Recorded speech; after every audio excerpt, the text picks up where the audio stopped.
people will resonate with this when they hear it. Mm-hmm. And it's so interesting. And I hope that this serves as a way of serving people's distinction and capacity to discern marketing and the use of the word alchemy versus actual alchemical products, because alchemy is So what's the distinction between?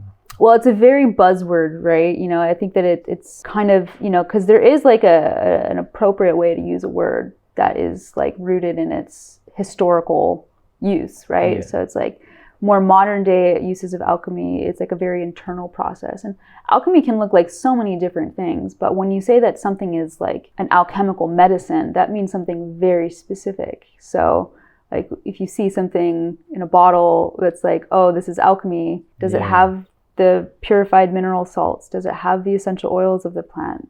Does it have the sulfur essential oil components? How are they recombined? Is that done in an astrological, intentional way?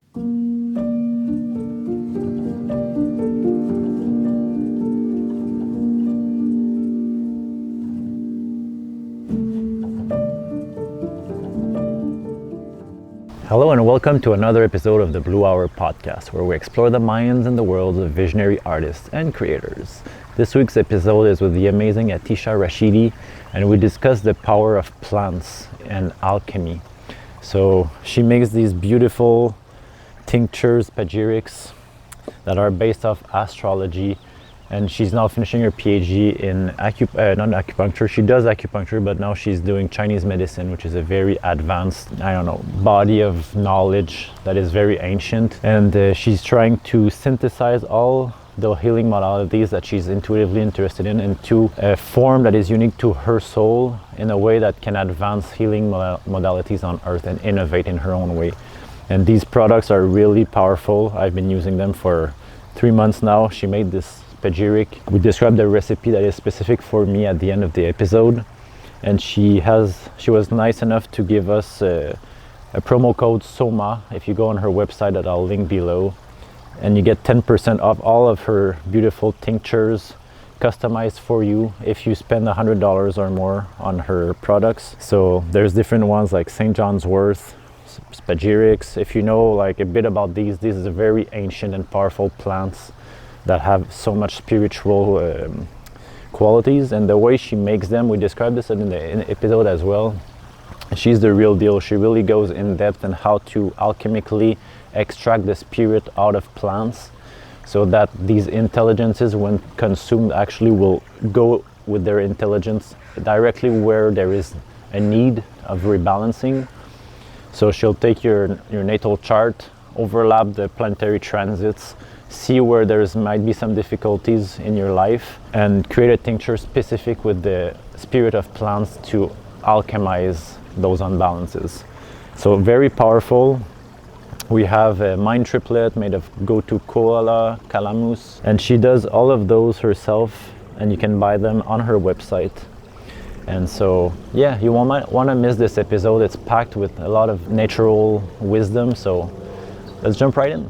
Welcome, Atisa. Thanks for driving all this way to meet me in this beautiful wilderness. Yeah, it was what a beautiful drive. I feel like there were so many angel numbers, and like I felt like I was chasing rainbows, or they were chasing me on the way up here, because there was many beautiful moments on the drive up here. And glad I had my protection while driving, using my California speed demon skills to get up here in a good time so we could have a good conversation. Yeah, thanks for doing that. Yeah. First of all, did you want to just give the audience an overview of everything you're working on right now, and what your life is about in the present moment? Wow. Oh, where to start? Well, currently I'm focusing on finishing my doctorate in traditional Chinese medicine. I've been studying Chinese medicine for the past 4 years. I really chose Chinese medicine because it was a vehicle that I saw for developing further like an elemental correspondent way of thinking in my life.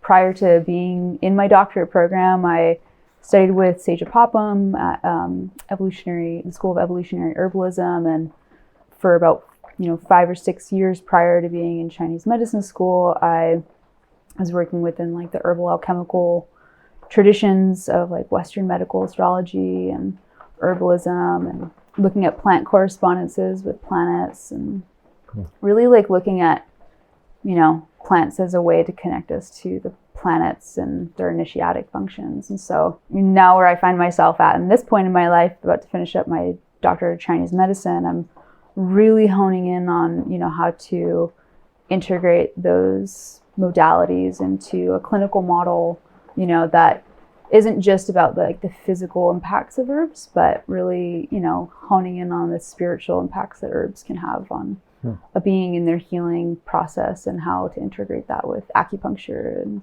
spagyric models of medicine. So, wow. Yeah, that's so cool. In the last eclipse, I had in Vedic astrology, Taurus is in my 12th house. Taurus actually is your sun sign in Vedic astrology. Okay. Beautiful. And I had this very deep calling to reconnect with, because a lot of my spiritual nature, I get insights through nature, and I feel I haven't had much chances to explore this because I've always lived in cities. But then at that point I was in nature, so I was reading a book. Well, I ordered a book online that is all about that. So this researcher I forget his name, but maybe he'll come back during the interview. But got insights of to interview different people from I don't know, different traditions, and how he found out how a lot of the women traditions have been forgotten, how a lot of the plant medicine was revealed to people through dreams before, and then it kind of got blocked by society, but also our psyche kind of filters this out. But a lot of because the modern research were like, oh, it's trial and error, like they found that this plant did this by trial and error, and like, but like he's like, how is that possible, that like, you know, the odds that everything we know like got discovered by trial and error is so low.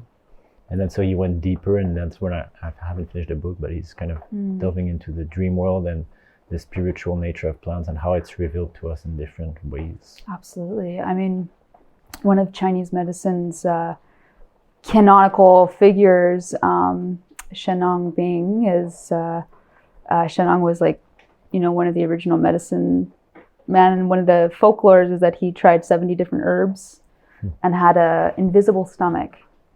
And in that day, he ingested 70 herbs to basically relay what their functions are and how they should be used in a medicinal context. And while I was learning about this folklore, it reminded me of the practices that I learned while studying with Seja at Evolutionary Herbalism, where we sat with plants. You know, we entered trance-like states, sitting and meditating with them, extending our energy fields to like connect our hearts and our heart mind to like the energy field of the plant, and like using those more liminal ways of gathering information, like noticing how does a plant, you know, when we put it on our tongue, you know, in Chinese medicine, the tongue is an extension of the heart, and there's a relationship between the heart mind axis. So it's like coming to know things through their tastes and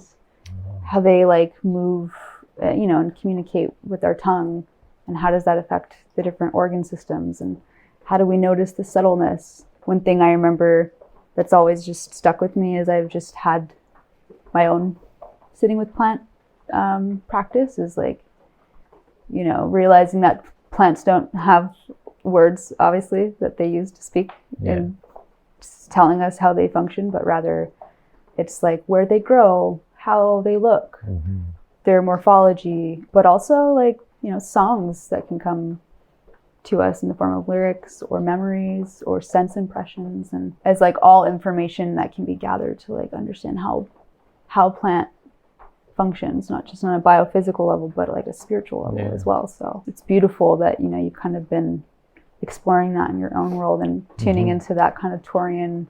Well, it just nature. feels like because how we kind of met was through mutual friend, but it was very synchronistic in this way, I find. Like it didn't make sense how like you're here now, and because you were at a friend of ours and we have in common in the East Coast.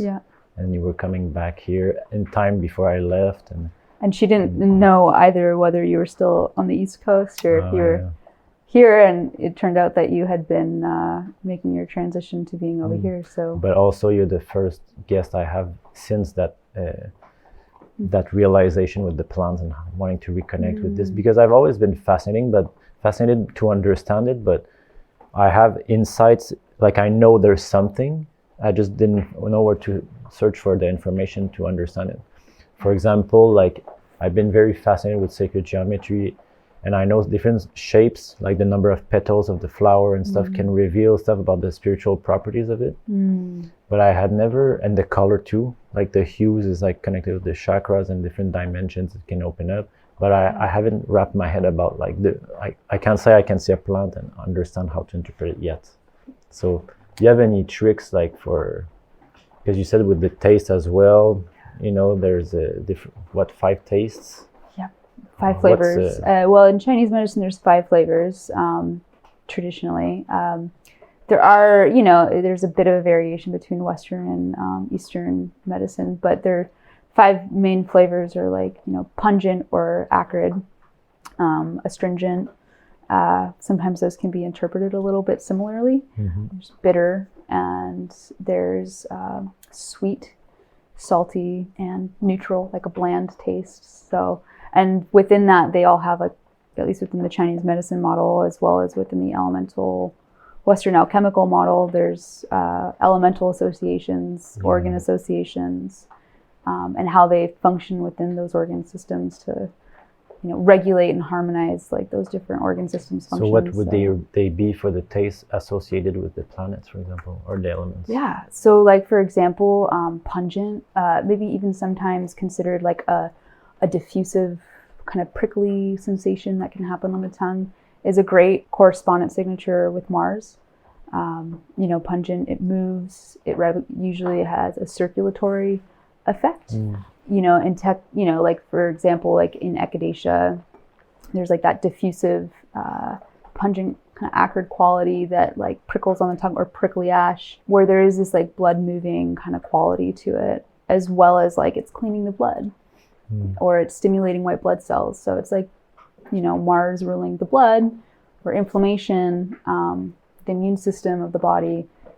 It's really fascinating to kind of start putting together these relational qualities between like tastes, planets, you know, as well as like biophysical functions as well. So it's a very deep unlayering, and you know, shout out to all the teachers and wise sages before, you know, me embodying this body in this time, in this era, because there's been many traditions all over the world who, you know, have used this kind of heart perception and this more subtle understanding of like how tastes correspond to different, you know, healing virtues in a plant. Have you heard of the 3 books on occult philosophy by Agrippa? No. It's I think it's a 18th century book, but it's basically his essay on how planetary energies infuse. It's like the science of how the spirit world communicates with the natural world and infuses its properties within its, you know, and the planetary correspondence. I've tried reading this book like a few years ago, and it's deep. It's like you have to spend like a year for like 1 page and just to digest it. Amazing. But I know a lot of the answers that some stuff that you're describing and that I'm looking for, it feels like in this book also have some clues to it, but it's an old English occult language. Sounds like a great read. Yeah. You'll have to send that to me, because that sounds amazing. He's responsible for documenting a lot of the occult knowledge comes from those books, and like a lot of more modern occult and esoteric text comes from these 3 books of occult philosophy, because it was very complete, while before a lot of them were just very censored and diluted or diffuse and vague and used allegories and metaphors to communicate something that he's describing more literally. So I would have to. And you said it's a 3-part series, right? Yeah, like you can buy the book now. They have the 3 books in it. Well, it's fascinating that it's 3 parts, because like within the alchemical occult tradition, and even within the Chinese medicine model, there's like the 3 essentials that give structure for life to manifest, which... Well, I guess it's connected because one is like planetary magic. One is like I guess like more natural magic, and how they kind of connect the 3 realms together. Yeah. So that's why it gets more and more complex. Yeah. As the books progress. Yeah. One builds on the other, but they're each like necessary for... It's like it kind of always comes back to that so what, for me. And this is like where it drives my work into a clinical model, is like all of these occult, theoretical, heady philosophies are wonderful to understand within the internal model, but how do we bring that into a more tangible healing tradition that clearly has existed for centuries, but has been lost in the medicalization of our healing arts, the prophetization of our healing arts, and taking out that art part of healing. And but also the pharmaceutical is very responsible for that. Like in the book, he goes in depth, that the chapter I'm reading right now, and how like basically how it's called what is it called in English, right? Secondary medicine or something like that. Okay. Like our herbal is not the main way of healing. Alternative.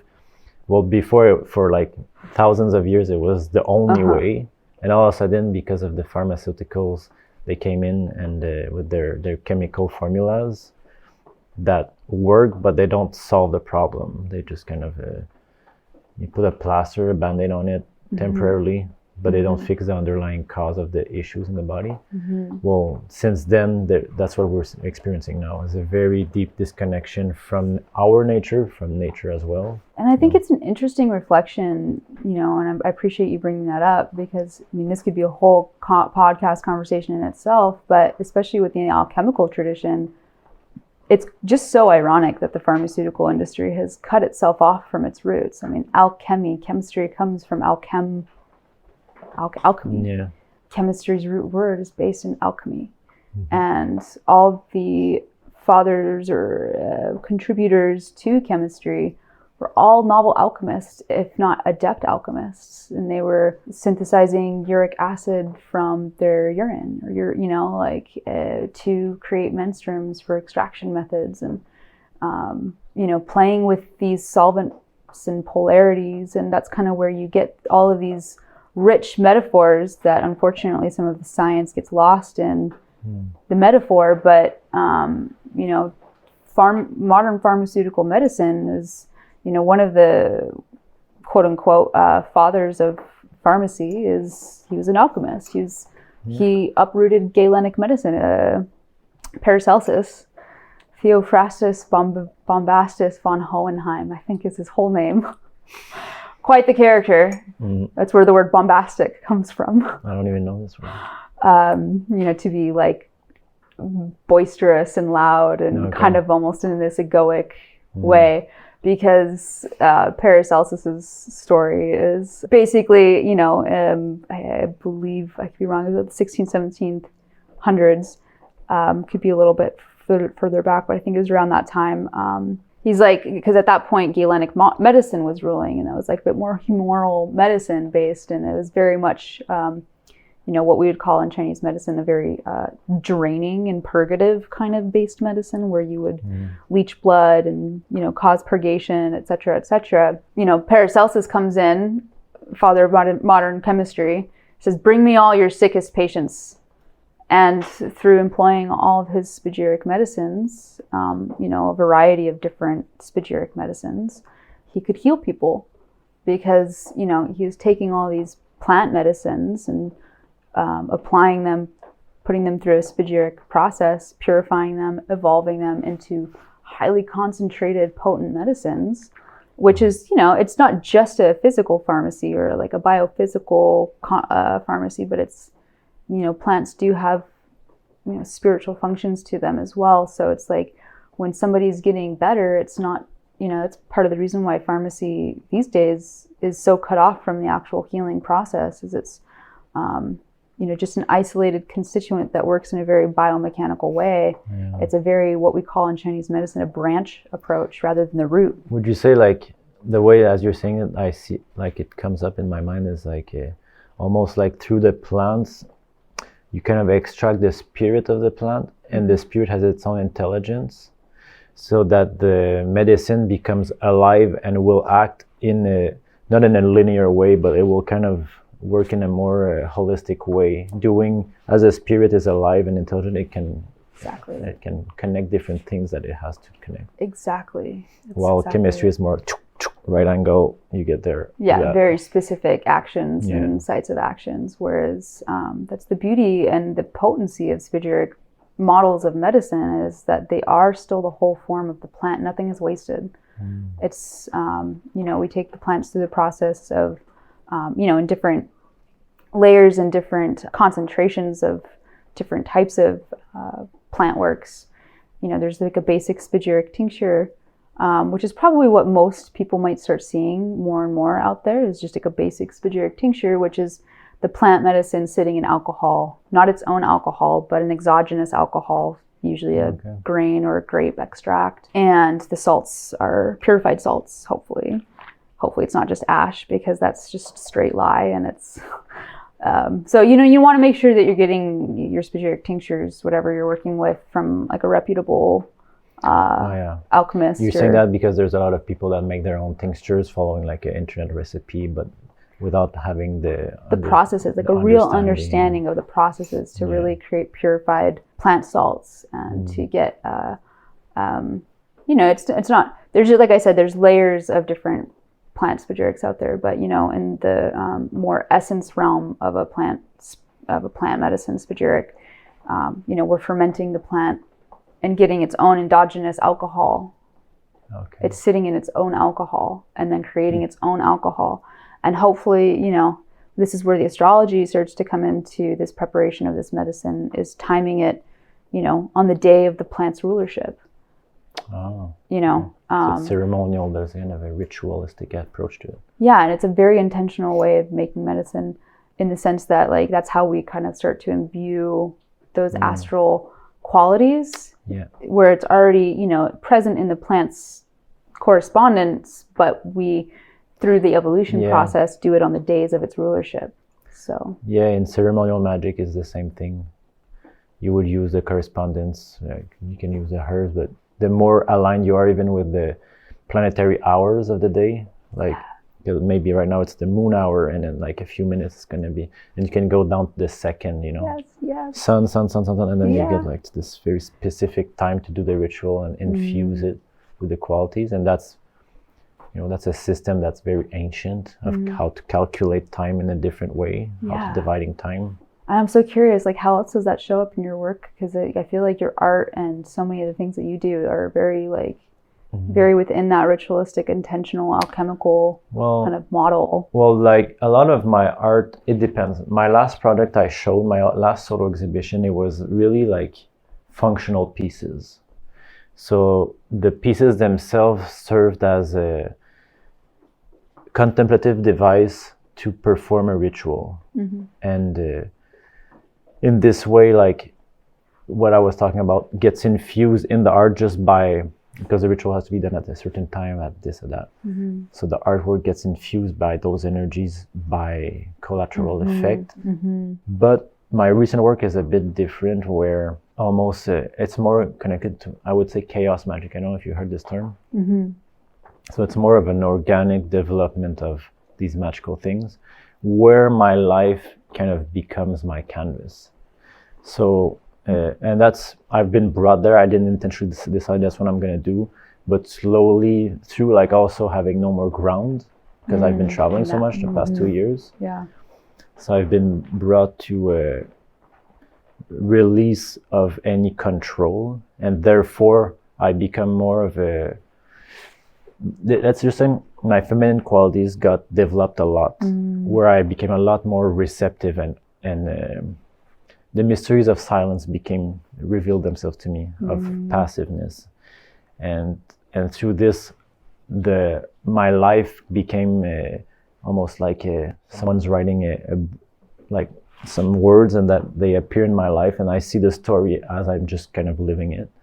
And therefore this also is giving me hints as to my art. So my artworks are just a gradual progression of different symbols that are shown to me in different events in my life.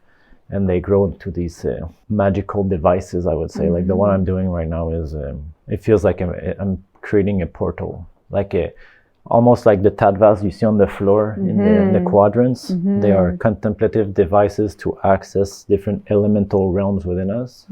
Well, in the same way now I'm being brought to create a portal connected with this passiveness, this feminine energy that has been kind of repressed, and I've been naturally opening it. And in this way my art then becomes a testimony to this finding that I share with others. But I know also it's aligned with celestial movements, in the sense that what is going astrologically in the world is also this big shift in consciousness, that this repressed feminine energy is kind of being brought to the surface. In a big way. I think it's such a beautiful way you put it. The mysteries that reveal themselves in silence. You know, and it takes me to, I'm right now in a TCM psychology class, and we're exploring like the difference between like a fixed focus versus a soft focus and peripheral vision, and like the different relational, like the different information that comes in to our body, like how we connect to our environments. And it's like in that peripheral kind of listening where we're not like in a fixed gaze. That's interesting. You know, like Atisa, that's cool.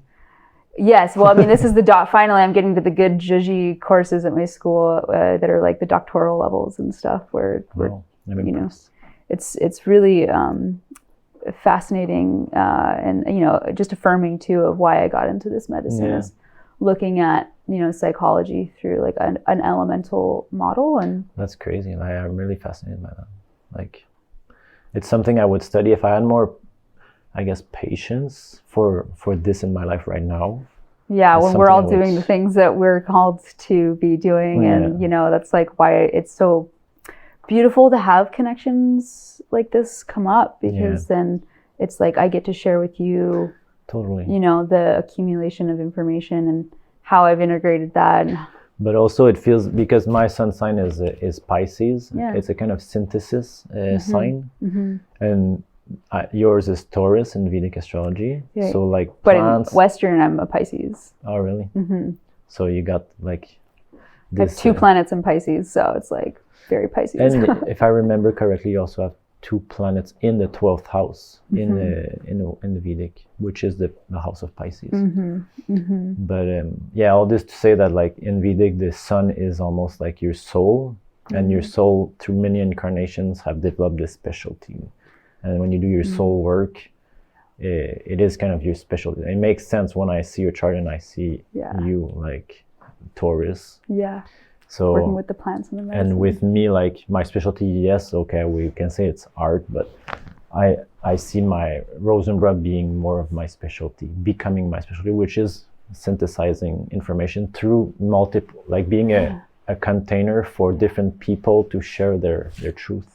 And it's like it's beautiful how you're integrating that sun and that moon aspect within yourself, of that like peripheral soft listening to like the environment reflecting back to you, like your own process. And it's like very alchemical, like, you know, being in that stillness and that softness to actually receive those, you know, symbols that could be otherwise just seen in the masculine mind as like innocuous and outside of the fixed focus.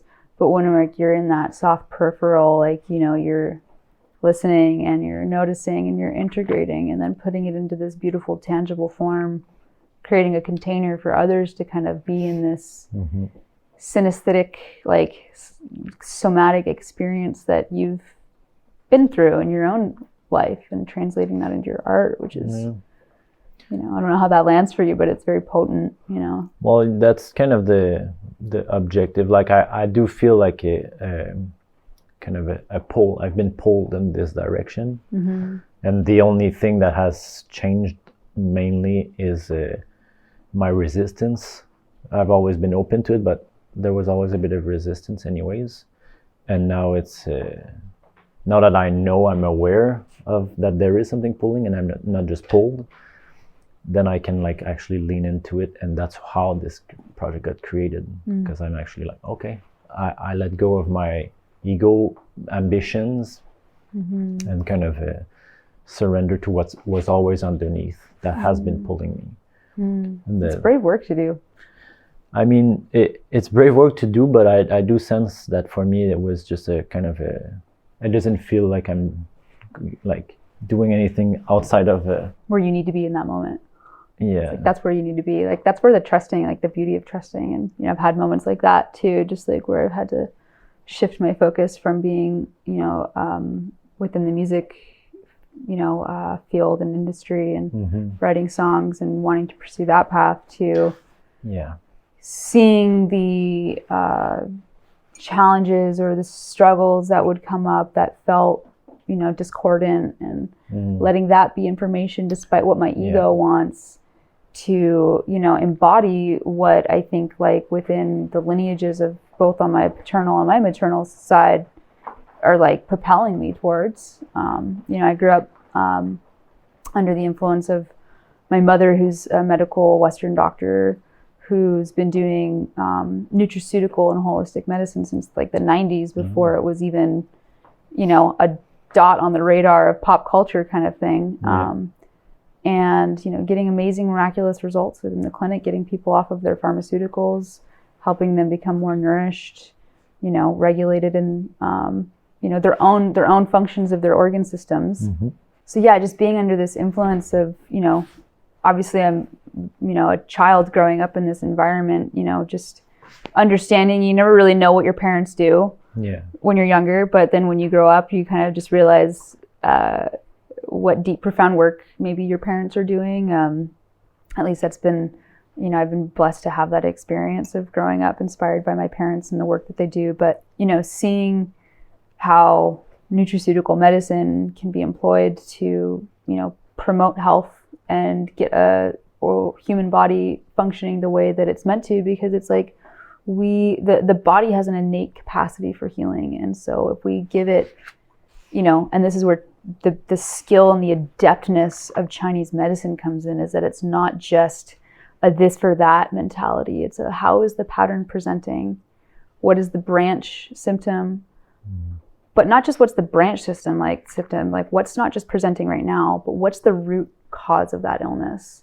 And how can you work back from the branch to nourish the root? In the sense of being a child of, somebody who's kind of been working in this field, it's like I had one idea of what I wanted my life to be. And it was just like through that listening and kind of surrendering my ego to just like become and be and put myself in a place to be what I feel like is a ancestral urge to kind of continue in that medicine path. I guess that is the brave part.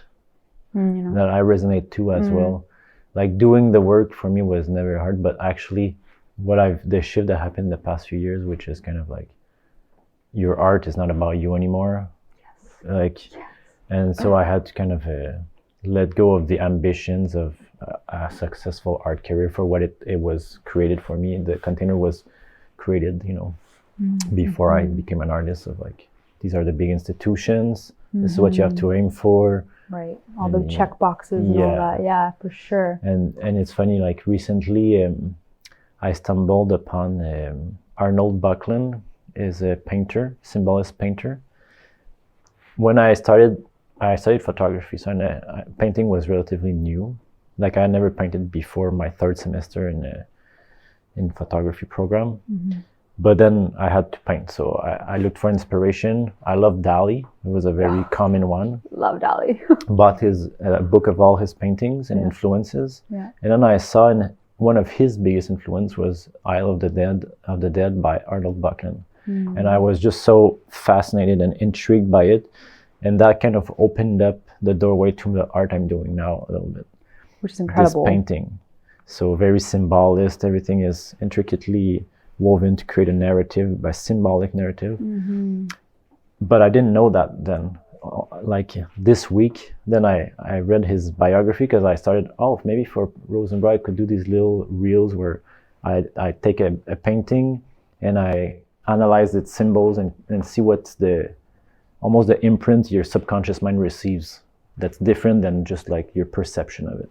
Right. Yeah. So I was like, what's the first painting I would do? This guy, this painting. And then I started to read his write-up. Yeah, what he's about. And I found out that we have a very similar approach to art and life. And he was very like outside of his art, like of the art community. He was doing art not for others. And he was still acclaimed for it, but he was always like living in the countryside alone, secluded in Italy for most of his life, painting these transcending information and painting it just as like a need to it's like a natural impulse that, yeah. And I think that it's like that's the most subversive, wonderful thing about art, especially like true artists who aren't like, you know, like trying to create for being consumed, rather to like create from an impulse to create, not to be consumed, but rather to just like emote, express, and put outside of yourself and like it's a self-actualization process. Yeah, totally. You know, it's very reminiscent of like the hermit vibe, which generally like alchemists and most people within the alchemical community tend to be bit hermit-like because it's such a deep exactly, because it necessitates a deep inner world that when you're engaged in the outer world, the 10th house in the Vedic astrology, you don't have time. You're focused on what's lit by the sun. You know, whatever you see, the glamour aspect of life. That's what kind of the money, the external manifestations of perhaps what it is your purpose is. While the 4th house is kind of like the inner world, the hermit world, where you are in your house, your home, and you don't need to go out because you know that developing this inner world is a lot richer than the outer physical dense world. So that's why I think these people are usually they tend to be hermits because they stay in their own little caves and the balance is important to be, I think, visionary, because then whatever you find needs to be shared, right? Yeah, and it's like going back to what you're saying, where it's like creating, not like when your practice and your art and what you do, your service to the world is no longer about you. It's not about acquiring or accomplishing. Rather, you know, it's about what it can do for others. Exactly. You know, even within, you know, pursuing a career in music or wanting to become an artist, I remember having these processes within myself, these conversations within myself, like, you know, processing my doubt, my self-doubt as an artist.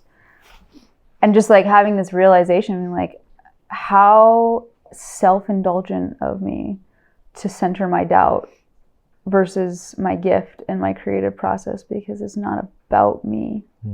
It's about what comes through me and what that does for others, you know, and to just like have faith that whoever needs to hear or find you or see your art or go to one of your shows, what, you know, whatever you're creating, whatever you're putting out there, like the people who need that medicine will find you. You know. That's it.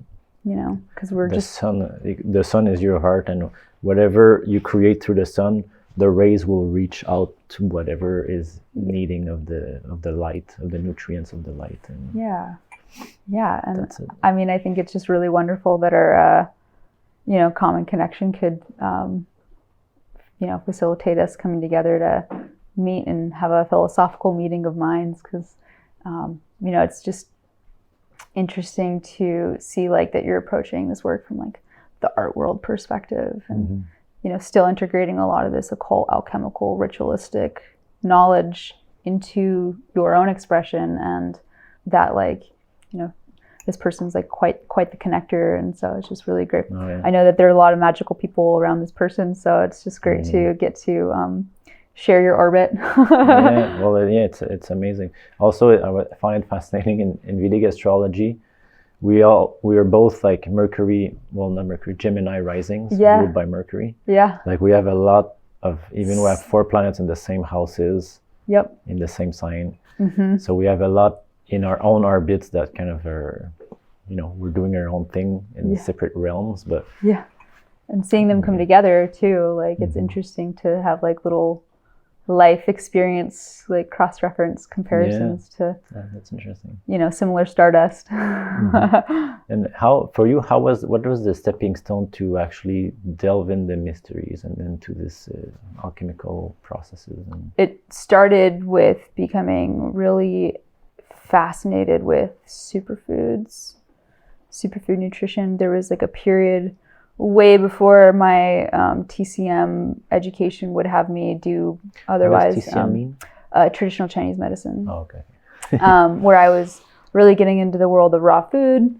Wouldn't necessarily do that now, but at this point in my life, it was like in my early 20s. Following those inspirations. I don't really necessarily resonate or work so much with his work now, but I was very much going to a lot of David Wolf conferences back in the day when there was a lot of connectors and influencers and people doing really amazing things within the superfood world. It was through his talking about superfoods and their ability to not just have these physical properties, but to also connect us and strengthen our connection to spirit, that I really started to develop this spiritual connection to herbs. And particularly, like I was talking about what I might be doing after, is going and seeing if I could find some reishi. Particularly was with reishi. It's a herb that really guided me before I even came into like alchemy work. It's funny that one of the first podcasts I did was with he has a superfood company. Okay, cool. What's his name? Derek. Road? No, Sunshines, I think, or something like that. Well, okay. I have to remember. Yeah. Alchemy Elements is his brand. Okay, cool. But in the podcast, he talked of his first encounter with this was with a reishi mushroom in his backyard, the spirit of the mushroom guided him. Like, it's a strong spirit. It's a strong spirit, and reishi is a very strong, potent, magnetic spirit in the forest, and it calls out to those who it wants to work through and who need its medicine. I remember hearing about it and wanting to just go on a bit of a heart walk to see if I could find one.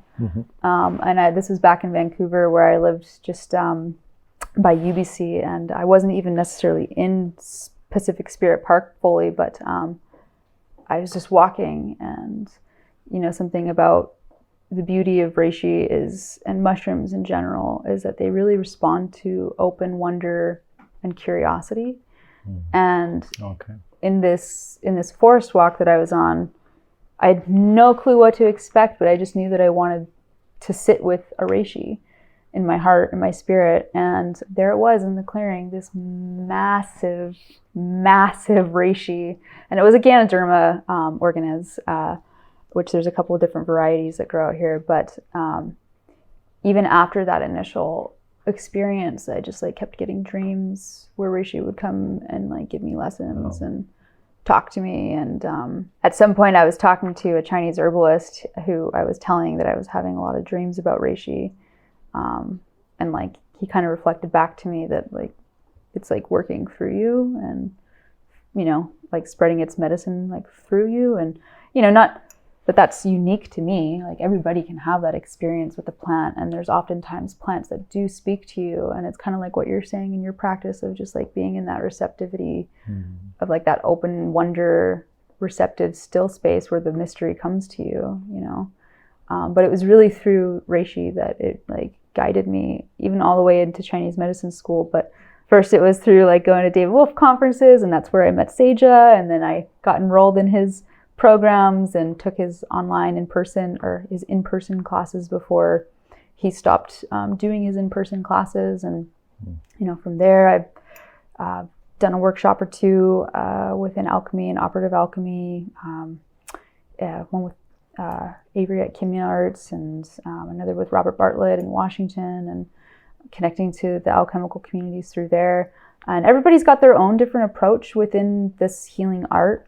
But for me, from the inception of my inspiration to, get to where I'm at, where I feel I'm moving forward in my work and how I want to, be of service and integrating the knowledge that I've accumulated is through revitalizing the alchemical traditions even within Chinese medicine. Astrology is a part of our 8 pillars in Chinese medicine. There's 8 pillars. that make up traditional Chinese medicine, and astrology being one of them. And so, integrating astrology into a clinical model can help me guide understanding and identifying where people's elemental, psychological, spiritual deficiencies and excesses are.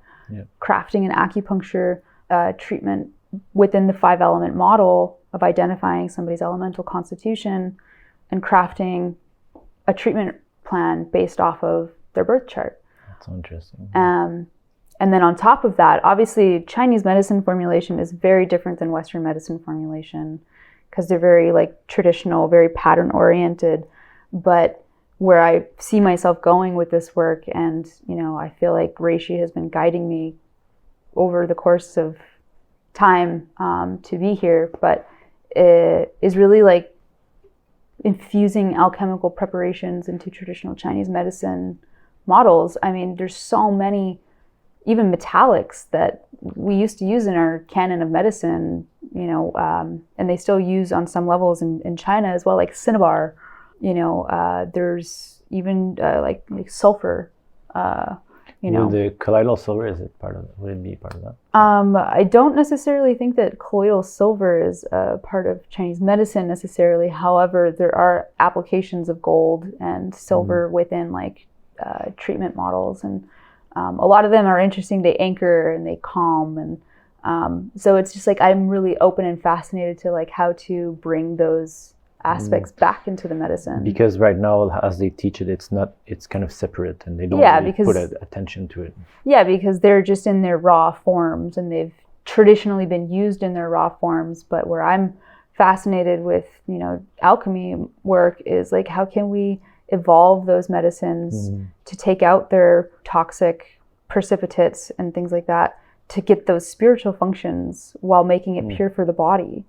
And how can we integrate that back into clinic with, obviously mindfulness towards ethics and managing toxicity within certain formulas, but, even just for the basic formulas that are just ginseng and peony and cinnamon and things like that, really simple formulas. How can spagyrics make those even more functional? So spagyrics is kind of another kind of development of this science that was alternative to the modern, Chinese medicine.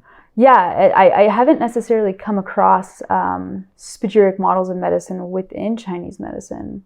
That doesn't mean that there's not. For the audience also, can you separate what both are? Yes. So spagyrics is more within the alchemical, I don't want to say necessarily European models, because the European models got it from Egypt, and even within the Egyptian roots of alchemical processes and applications, there's a lot of other civilizations around Egypt. I'm from my dad's family is from an area of the world that's not that far from Egypt, and I'm sure that there was, exchange of information and culture within surrounding, populations and cultural civilizations, including China. And so there's obviously the Western alchemical tradition, quote unquote, European, that, gets its roots from more Egyptian alchemical practices and processes. Whereas in Chinese medicine, it's a very distinct lineage that also travels throughout Asia and has its different evolutions and histories and areas where it traveled to and it morphed. So, there's Japanese acupuncture. So there's variations within Chinese medicine. But Chinese medicine is really based off of a very specific pattern, formulation, and very specific functions for harmonizing yin and yang within the body, and qi and blood, jing, shen, and qi in the body. So it's there's still these similar qualities to, say, the Western side of sulfur, salt, and mercury, but it's just a different cultural context with different philosophical theories developed around them that have been birthed into a different medicine model than, Western alchemical herbalism that, say, somebody like Seja would be practicing. So it's they're a bit distinct in that sense. And I don't necessarily feel like they can't be synergized, but it's important to respect the distinctions between the cultural evolutions of these medicines. And spagyric, is it something more modern, or? And so, spagyrics have been around for, like I had mentioned, and even Paracelsus is really the one who developed them and became the most known for them specifically, which basically revolutionized herbal medicine and doctorate medicine. What year roundabout was that?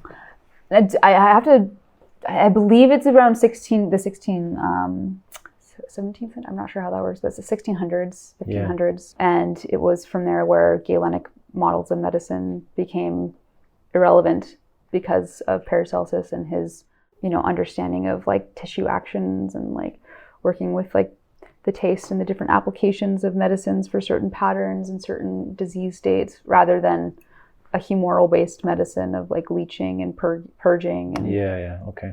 He innovated in his way at this time. Yeah, and what your vision seems to be to like bring those teachings that seem separate, but kind of find a way to unite them in your own way, innovate in your own way as well. Yeah, and it's really about progressing. Kind of going back to what you were saying. It's not about me. It's about progressing the healing arts in the ways that I feel have been imbued to me through many different messages and feeling states and ancestral setting me up and life experiences that have set me up to be in this unique position to kind of speak into both worlds, both traditions, but also having the adeptness to translate that into a clinical model, and being in really a humble experimental state of applying a combination of theory, like a praxis, combining theory with like a practical application. And so that's kind of where I feel like my life's work really is. And it feels like you're doing it. It's very impressive. I'm happy that you exist and that you're doing this. I'm so happy that our minds could just like come together and have a little like sharing exploratory, because I obviously I'm sure you can tell I just get really lit up like talking about these things, because it is very niche. Alchemy is already very niche, and Chinese medicine is getting less niche, but and people need to hear about this somewhere or the other, because right now all that's known is the pharma ads on TV, so people will resonate with this when they hear it. And it's so interesting, and I hope that this serves as a way of people's distinction and capacity to discern marketing and the use of the word alchemy versus actual alchemical products, because alchemy is So what's the distinction between? Well, it's a very buzzword, right? I think that it's kind of, because there is like an appropriate way to use a word that is like rooted in its historical use, right? So it's like more modern day uses of alchemy. It's like a very internal process, and alchemy can look like so many different things. But when you say that something is like an alchemical medicine, that means something very specific. So like if you see something in a bottle that's like, oh, this is alchemy, does it have the purified mineral salts? Does it have the essential oils of the plant? Does it have the sulfur essential oil components?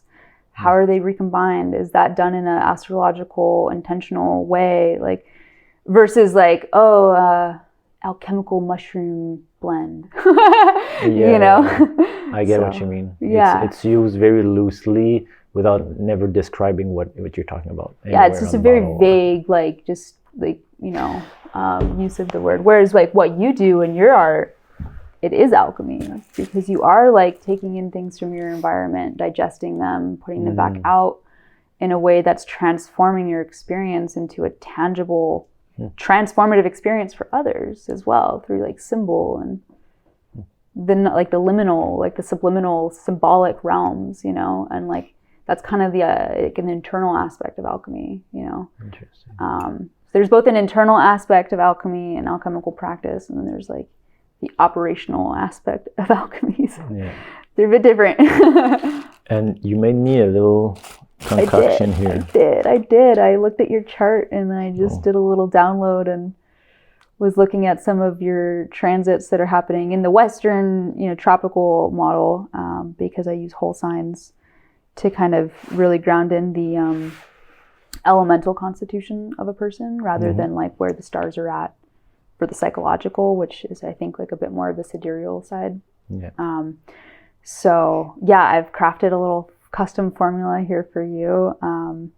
Spagyric medicines that I have in my medicine cabinet, but some of those things in there are a blue lotus quintessence, a yarrow, spagyric tincture. Yarrow is a plant? Yeah, yarrow, Achillea millefolium, and it's a beautiful Venus-ruled herb that has circulatory qualities to it, but it's got this really, really wonderful Chiron signature about it. It's like the archetype of the wounded healer in herbal medicine. And so it's just like, it's a vulnerary, right? It's like you can put it into an open wound and it'll stop bleeding. This exact tincture. The plant, okay. The alcohol probably wouldn't help bleeding, but the plant itself. What's the name again? Yarrow. Yarrow, okay. Yeah, and right now you have a Chiron transit in your chart going. I know that you're in your sidereal practice. Your sun would be in Pisces, which would mean your Mercury's. No, but talk about from your I want to understand your perspective, like how you come up with these formulas and. Yeah, continue. Well, I really like to look at the transits that people are going through in their chart. When somebody's coming to me, I always ask, like, do you want to focus this more from a physical perspective, or do you want to have a bit more of a psychological transformative function? It'll just change about how many herbs I put in there. Okay. For yours, I'd like to look at the transits that people are going through, kind of understanding and intuiting into what that experience might feel like in their body, what it might look like in their experience, even though I have no clue what's going on in their lives. So what would this equate in astrology for me and translating this? Well, I believe that it was happening in your 10th house. Okay. So within the systems that I'm using. And so being, your Mercury and your Sun in Aries in the tropical system in the 10th house, it's like very much about, like communications out to the world, communications in business partnerships or career partnerships.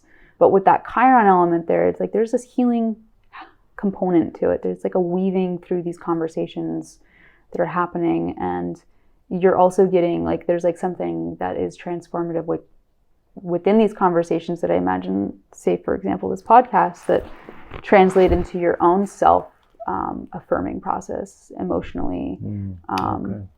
It reflect back into your own sense of self-worth and material assets. There's like an aspect between your Jupiter and your moon in the second house in Leo, with the Mercury being transited by Chiron right now. So I also have St. John's wort in there. So it's like very much like that heart.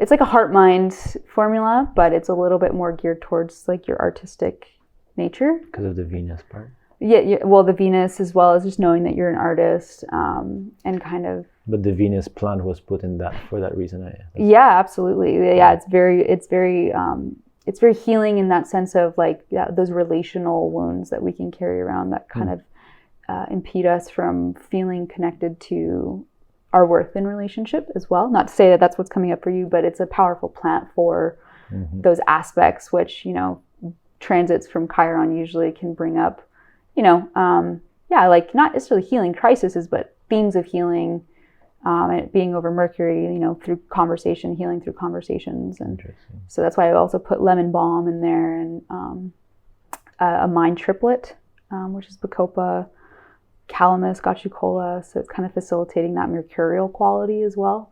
So, I'll look at the transits that are going on in somebody's chart and really make an initiatic medicine. But it's funny, I think perhaps because of the constitution that I described in Vedic astrology that we share, it's like we conceptualize of things similarly. in a very Gemini way. Yeah. Because like the way I organize my retreat is also like this. Like I'll look at the transits, what's potent, and then I'll put all the medicine in place so that this transit is amplified in its exalted form. And that's kind of like what you're doing here. That's exactly what I'm doing. Yes, I love to get it. the best outcome out of these transits. So yeah, because it's like that's really what astrology is a tool for understanding the context of our experience, how to facilitate experiences that come up in our human lived experience. And whether you're doing that with art or an event, astrology can help you understand how to anticipate, become a bit more adjusted in terms of, okay, this is not happening to me. I am given an opportunity to respond because I'm anticipating. Like in the way that I organize retreats, it helps me understand what we all collectively are going through. What are the main themes that we collectively are going through? Right. Of course, they affect us in our life differently. Yeah. But then it helps, gather people and we share an experience together that we are all, sometimes it's unconscious, right? Some people, these forces are exerting themselves unconsciously, but through the retreat, through the intention, we kind of bring it forth and all together. And that's the beauty a co-creation. Co-creation retreat. Yeah. That's what I very powerful. They sound like very seems powerful. Like very powerful too. Like well, this is where I like want to go with it too. Just like I have a friend who's like a sound somatic yoga teacher and a sound artist who we've been doing retreats kind of similar and like setting this container for integrations and being in your body. But really, where I like to come in my collaborative processes with like retreat and workshop facilitators is like you're saying, like what you do is like I like to cast a chart of the moment at the time of the start of the event, take into account the season, within Chinese medicine, understanding the like psychological functions that are happening within that season, and craft medicine, to help people with the transition psychologically, spiritually, and then also on top of that do like acupuncture. What you're just saying is it feels like we need to make a retreat together or something. Yeah. I just think just because we have the same framework to how we conceive of these things, but different specialties. Yeah. It feels like something like just very powerful can come through by uniting these worlds together. So I'm so excited to see where it goes and just like exploring how, because like what you do in your art, like I've just been scrolling through your Instagram, just like blown away by how incredible your paintings are. Not that I'm trying to flatter you or anything, but what you do is just, it's really incredible, and your events are also just like. And in the retreats, like what I like to do, like my specialty is also finding these. I call it art therapy just because it's easy to understand, but using different tools like tarot, like. Out here, when we did the retreat, I created these little kind of half transparent veils that you would go with an intention and try to see the symbols that hide beneath the form, Instead of just seeing a tree for a tree, you see the highlight, you see the shadow, but when it's veiled, this highlight kind of merges with the other highlight, and then you start seeing and hearing things in a more subjective way. And when you open the subjective realm, then you can access a hidden truth about yourself, and then we channel through, and then it creates a painting at the end that creates a map to interpret our subconscious mind with that answers the question that we previously asked in our intention. So powerful. I use tools like that with art a lot, with expression to access this realm. And it's so mixing it with herbs and stuff could be like even more potent and yeah. I've always wanted actually to do that. It's just not my specialty. So right, we all carry the gifts of our path, and sometimes we have a bit of a contract with the universe, and we're already busy trying to fulfill that. So this is why we need community, and it's a beauty to have diversity. We can't be, a jack of all trades, master of none sort of things. So we really have to just trust and be humble that, unfortunately, we can't learn it all in our lifetime, but we can sure try. And maybe to close, well, first of all, if you want to mention just how people can work with you, how people can find you and work with you. Yeah, so people can follow me on Instagram at Planetary Healing Collective, and I also have a link in my bio to my website, planetaryhealingcollective.com. You can also type in Planetary Healing Clinic, whichever's easy. And through there, you'll see that I offer astrology, what I call astro wellness guides, which are usually about 13 to 15, 20 pages long, where I go through and I, put somebody's chart up. I, basically do like translations of each house, and then I'll highlight the transits that they're going through. And then I'll put together a TCM 8-principle lifestyle guide for them.